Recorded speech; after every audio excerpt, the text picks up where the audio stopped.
Francis Bacon on Death, written in 1625.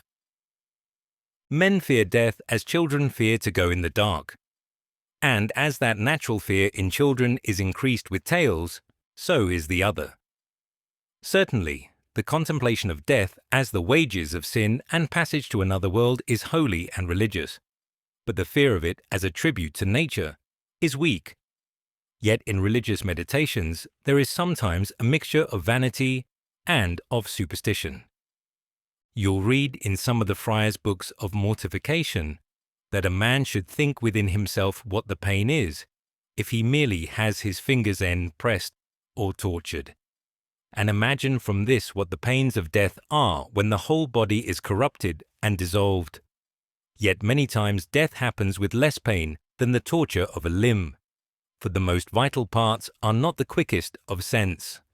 And by him who spoke only as a philosopher and natural man, it was well said, Pompa mortis magis terret, quam mors ipsa. Groans and convulsions, a discoloured face, friends weeping, and obsequies and the like show death as terrible. It is worth noting that no passion in the mind of man is so weak that it doesn't match up to and master the fear of death. And therefore, death is not such a terrible enemy, when a man has so many attendants about him that can win the combat for him. Revenge triumphs over death. Love slights it. Honor aspires to it. Grief flies to it. Fear preoccupates it. Indeed, we read that after the emperor Otho had slain himself, pity, which is the tenderest of affections, provoked many to die out of mere compassion for their sovereign, and as the truest sort of followers.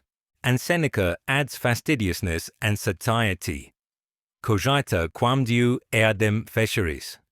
Mori velle non tantum fortis, aut miser, sed etiam fastidiosus potest.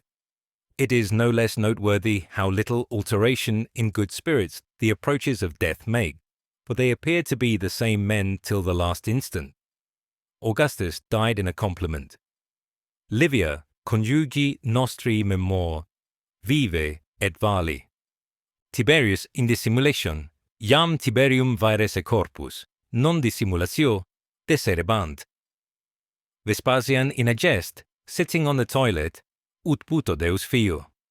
Galba with a death sentence, holding forth his neck, feri, si ex recit populi Romani. And from another source, adeste si quid mihi restat agendum. Certainly, the Stoics bestowed too much cost on death, and by their great preparations for it, made it appear more fearful. They urged, pray for strong resolve, void of the fear of death, that reckons the closing period of life among the boons of nature. It is as natural to die as to be born, and to a little infant perhaps. The one is as painful as the other.